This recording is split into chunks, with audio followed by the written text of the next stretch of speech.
All right, welcome everybody. This will be the last talk today in this room, so I'm sure it's going to be a great one again. The next speaker is coming from Italy today. She will talk about a subject that we have a strong affinity about at Yoast, namely branding. She's a multi-interested communication designer who loves to share her experience and insights. Prepare for a bit of history, and please give a warm welcome to Raffaella Isidori. Thank you. Hoi, Nijmegen. That's as good as it's gonna get. I had to actually write it down in Italian. But hello, brands. You do know you're all brands today, right? If not, you're gonna find out. So a little bit about me. My name is Raffaella Isidori. I do a lot of stuff. I've been doing it for a long time. Mostly a crazy, fun person to be around. So there's three things I want to talk to you about today that have to do with branding. The first thing is what a brand is and what a brand is not. The second thing is how the meaning of the term branding has evolved over the last 50,000 years. And then I'm going to share with you my recipe to create or to strengthen your own brand. It's lots of stuff, so let's go. How many of you here know what the term brands refers to or things they do? Show me hands. So according to the American Marketing Association Dictionary, a brand is a name, term, design, symbol, or any other feature, in other words, the overall experience, that identifies one seller's good or service as distinct from those of other sellers. So what's not a brand? This is not a brand. How many of you use the term brand and logo interchangeably? Don't feel ashamed. Raise your hands. Nobody? I don't believe you. So a brand is not a logo, and a logo is not a brand. Let me show you what I mean. What is this? Nike, right? So this is Nike. This is Nike's message. This is their attitude, their vision, their style. This is their declared mission to bring inspiration and innovation to every athlete in the world. And if you have a body, you're an athlete. So this is the logo, but this is Nike's brand. Let me show you another example. Who recognizes this symbol? Okay, so this is the logo of the New Zealand All Blacks.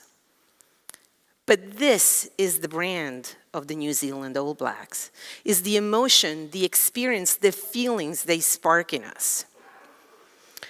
So a logo is the representation of a set of intangible values that set a company, a product, an entity apart from the rest.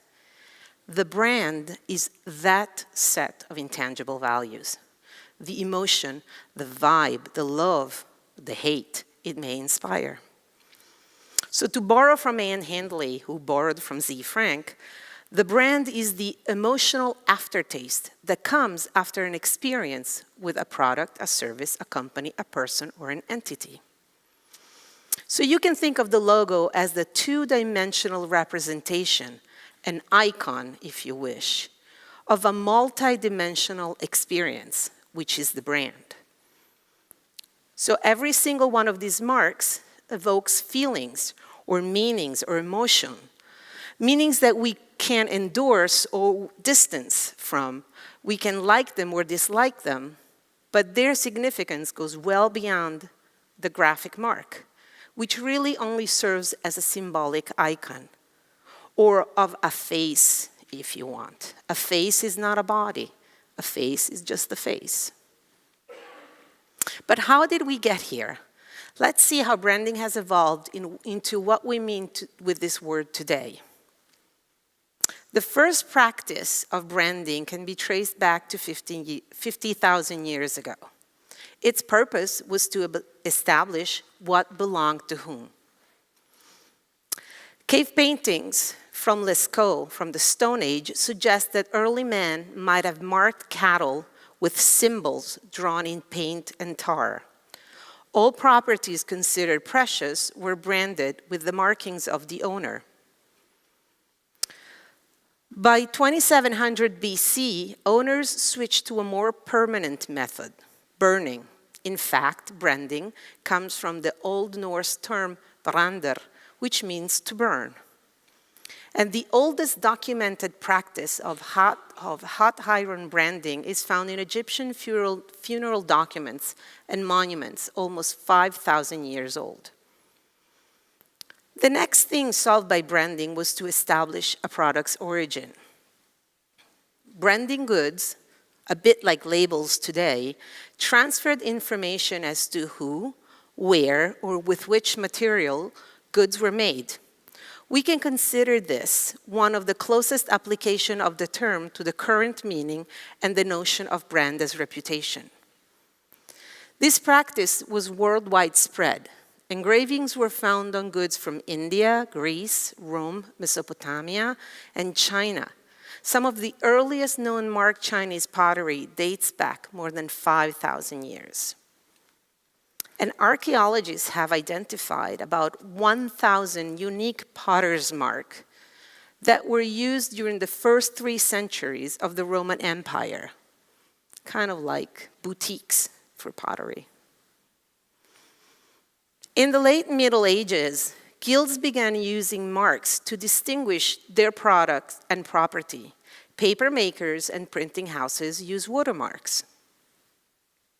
Stonemasons and quarries developed an elaborate system to identify their work. An artist had always used symbols to identify their work, but in the Renaissance, people like Michelangelo began using their name to sign their work instead of these symbols, introducing a new type of branding, authorship, and the first notion of personal brand. Fast forward to the 1800s and the Industrial Revolution. The mass production of generic products brought forth the need to distinguish amongst machine-made goods, which were all basically alike.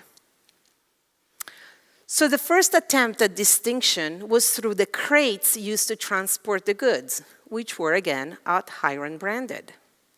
Soon followed by the personalization of the product's containers. The early 1900s, in fact, marked the birth of what we call today packaging design, and also the beginning of the modern concept of branding. By the late 1800s, company had begun investing a lot in branding and recognized its intrinsic value. So they demanded a way to protect those investments from competitors. In 1862, the Merchandise Marks Act made it a criminal offense to imitate another's trademark with intent to defraud or to enable another to defraud. And in 1875, the Trademarks Registration Act was passed, which allowed formal registration of trademarks at the UK Patent Office for the first time. This brought forth the notion of a brand as an asset, which was ownable and transferable. So with so many new brands entering the market and so many parity product, companies needed to further differentiate and try to outsell the competition. And that's where advertising comes in. In the early 1900s, advertising was a relatively new and underutilized practice. But a man named James Walter Thompson had a far-sighted vision as to how important advertising could be. His advertising agency was the first one to establish a creative department to design content for clients. His vision was clear, and to support it, Thomson published in the early 1900s 2 books, the Thomson Red and Blue Books of Advertising. So he wasn't really a great copywriter. There were 2 guides dedicated to clients that illustrated all the benefits that the practice of advertising could bring them. In the books, Thomson introduced the concept of trademark advertising, which was an early definition of what we call branding today. Advertising obviously requires a widely spread medium to carry the message. Consequently, its evolution follows tightly that of the available communication technology. The first advertising budgets were spent on newspaper ads and radio spots. In the 1940s, the advent of television was a game changer. This was the first ever commercial aired. It was 1941. Can you really see it? And also, is it gonna play? Oh, that's interesting. Well, it's not. Well, I'll mime it for you. It basically is 9 seconds of this, and then a voice says, "America runs on Boulevard time," which wasn't like super creative, but it was the first ever, television spot. It was 1941. By 1952, TV ad revenue surpassed magazine and radio ad sales. I'm sorry, I was like, who are you? So, ushering in the golden age of advertising that we've learned to love in Mad Men. So, in the 50s and 60s, advertising evolves from a unique selling proposition to an emotional selling proposition. In the 1950s, the product is the core differential. So all advertising needs to communicate is that it exists and what its purpose is. In the 60s, as the practice evolves, the need for further differentiation emerges. People have become aware of the multiple products available, and putting a product on a page is no longer enough. So the messaging becomes emotional in an effort to give products a personality and to pull the customer's emotional strings. The 70s and 80s see the rise of mass media communication and the integration of all media in the budgets. In the 70s, TV sets are now common, and TV commercials permeate society. Consumers have become very brand conscious, and by the 80s, brands have become status symbols.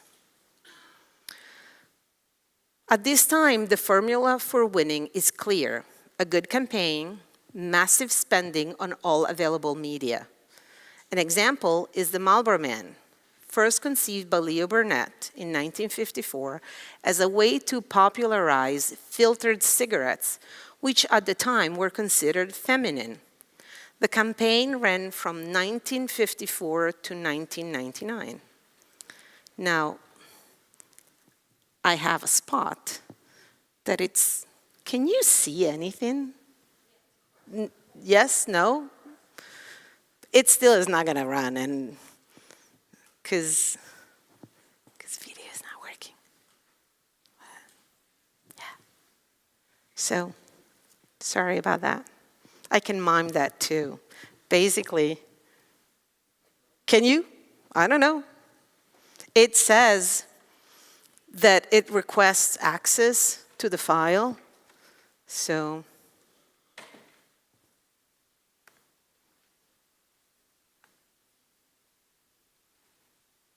yeah, it's okay, skip it. It's gonna get complicated. So basically, I'll just mime that as well. Basically, there's all these, West scenery with lots of horses. There's some very sexist text like talking about stallions and mares, and with these like close-cut shots, you know, of this super rough dude, you know, in a cowboy attire, smoking Marlboros. And, you know, and the tagline is something like, you know, come to Marlboro country.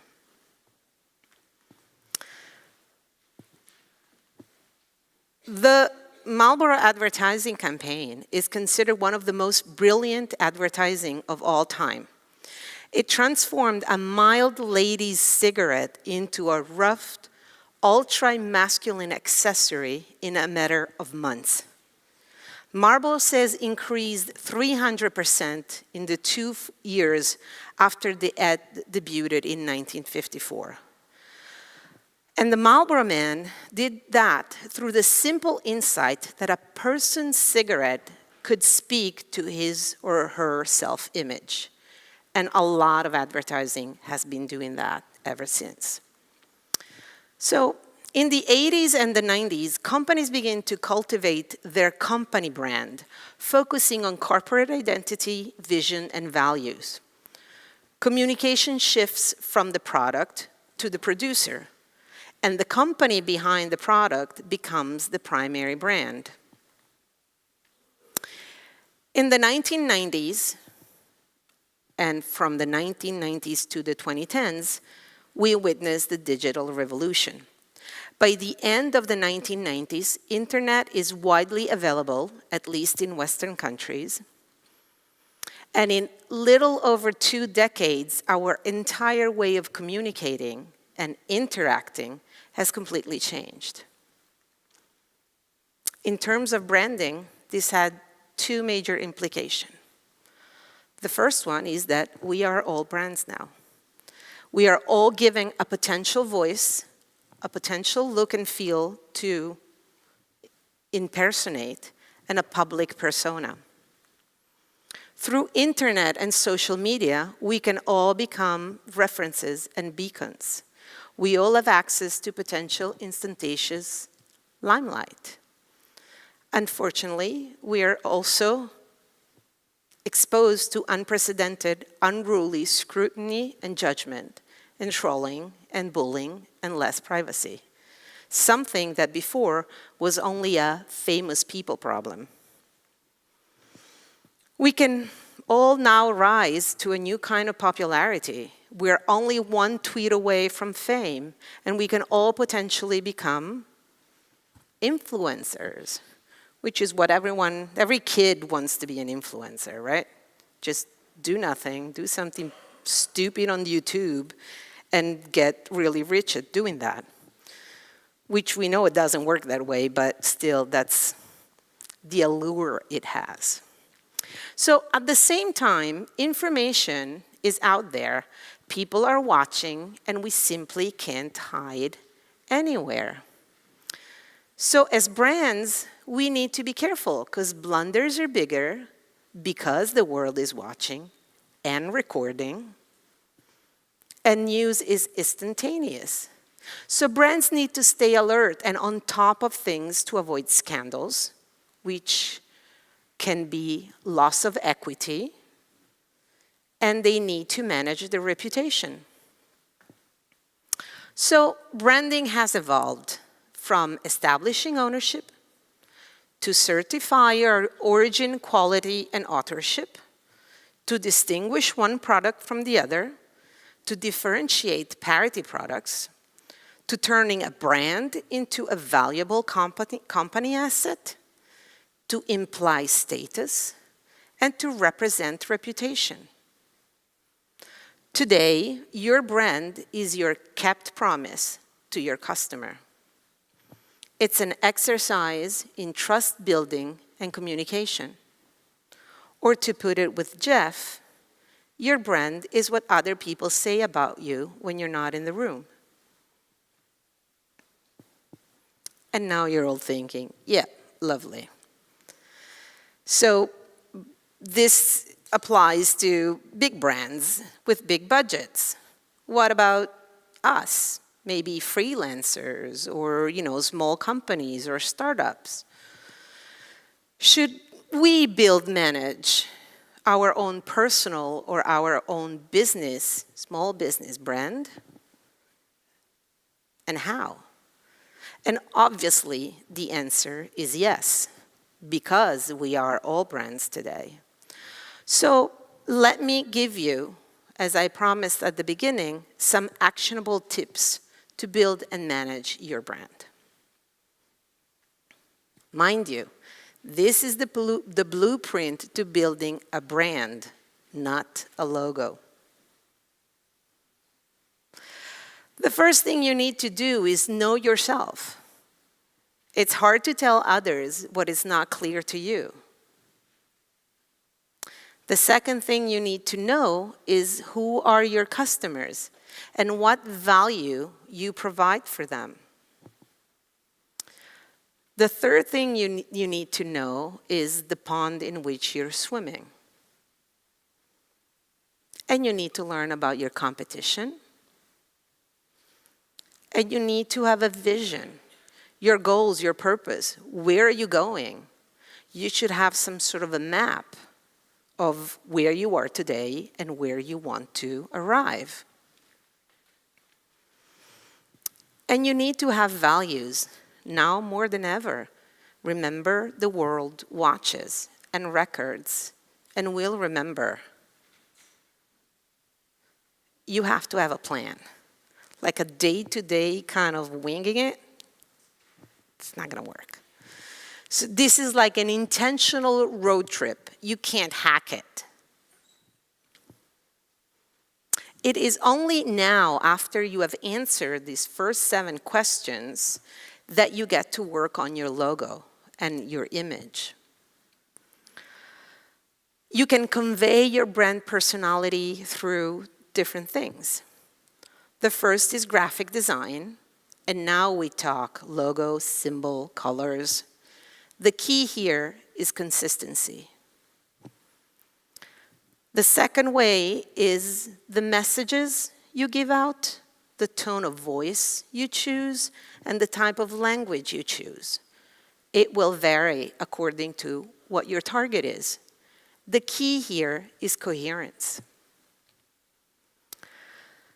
The third aspect is communication. How, where, in which way you communicate with your audience. The key here is competence. The fourth is dialogue and interaction. The attitude you have towards your customers and with your customers. And the key here is service. And while there's no need to have a big budget, you do need to invest some resources. Like all valuable stuff, you need to work on your brand continuously. Adjust it if it's necessary, and keep working, keep monitoring. Lastly, and though this is not mandatory, it's something that I highly recommend, and also not only in the practice of branding, be mindful. Be aware of yourself.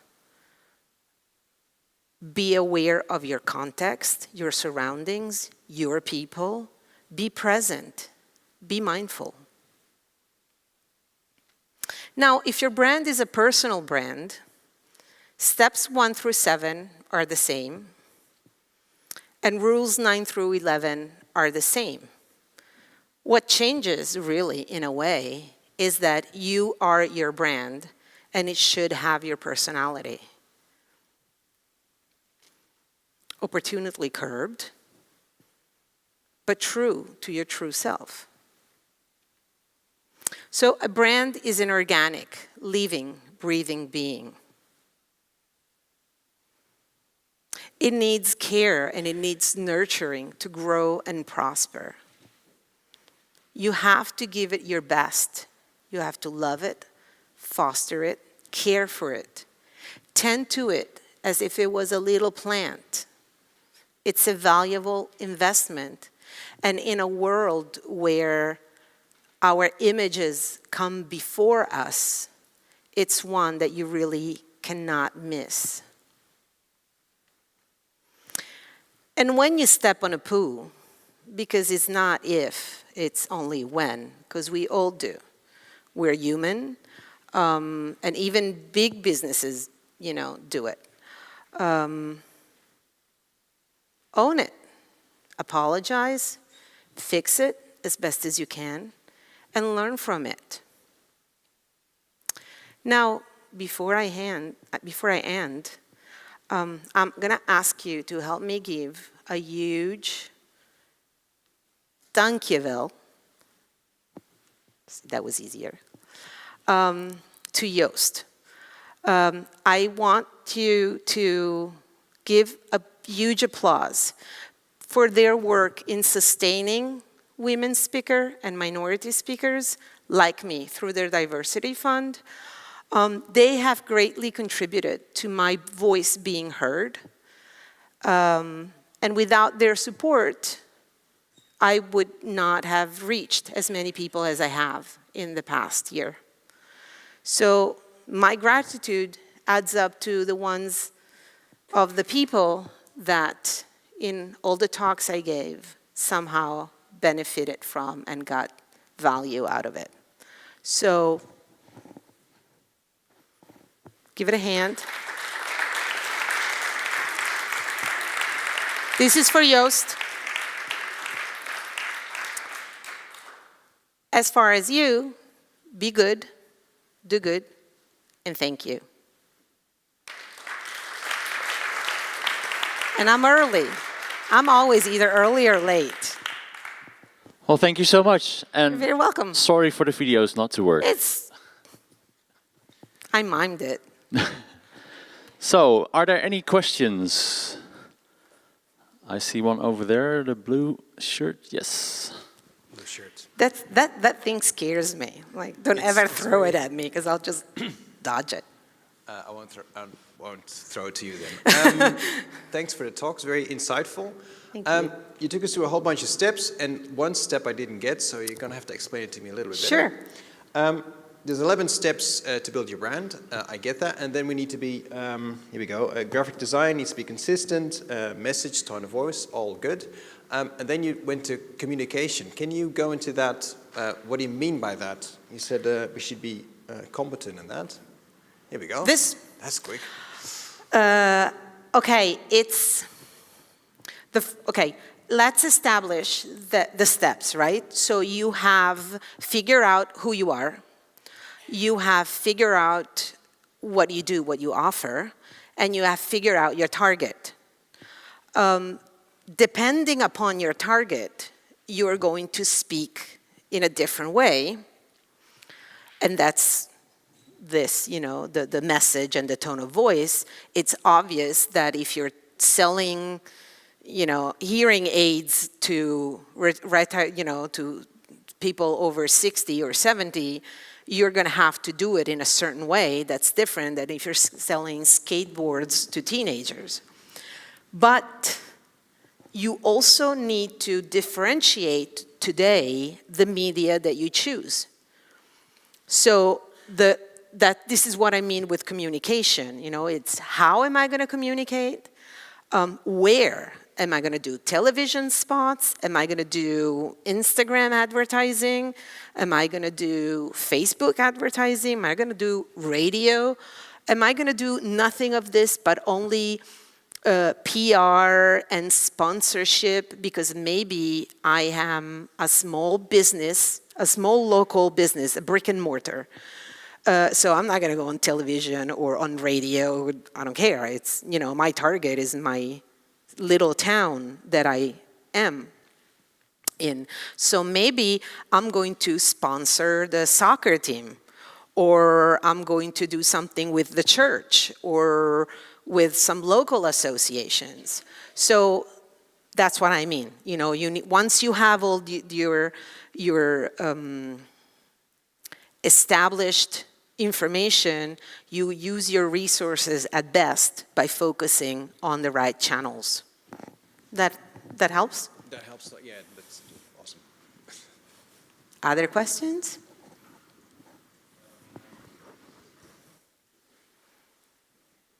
Hello. Hi. I am a freelance specialist for the brand Baller in Holland and other companies. And we are doing a lot of things on branding, on socials, and like Facebook and Instagram. We have a lot of football players who are branding our brand, and also on influence marketing. Do you have other tips rather than like social marketing and like in-store marketing? Do you have also other tips for building a bigger brand, or what would be the next step for branding, like the next influencer thing? Okay. I'm not familiar with the brand, so what do you do? We offer like products like shoes, like baller shoes like this, or football shoes, or like so it's apparel. clothing, or like it's sports apparel. Yeah. And we have like football players who wear our brand, so we get more social branding, and our customers know our brand. Like that's what we do. So you're a fashion brand. Yeah, most likely. Yeah. Okay. Well, fashion brands often tend to fall on the fact that they have no real message. If you think of like fashion, designers, their communication, their advertising is basically pictures with logo in a variety of forms with no real concept and no real strategy, and often no real agency behind. And we may all recall a recent mishaps, big poo that Dolce & Gabbana stepped on in China. If you don't Google it, it's a good case history of like what not to do. Nike is a good model for someone like you. They own their brand. They focus. I'm sure you know who are the people buying your products. I would say go try and understand where they go and what interests them, and be there. Be there offering what they would appreciate. Does that help? Yeah, I think so. Like maybe soccer games or something like that, or like. Yeah, I mean, I don't know anything, so it's really hard for me to give you, any focus thing. But if my clients are all like mainly sports fan and maybe soccer fan, then I'm gonna try and be where soccer fans go, either during the game, before the game, after the game. Are there sports programs? Are there events? Or, I don't know, like, again, that's cultural. Maybe in your areas where, that you want to target, maybe people all go at the pub to watch the game. So maybe the pub is a good place to talk to them. Okay, thank you. You're welcome. Hard to give you specific because I have no clue, but that's the logic. Yeah.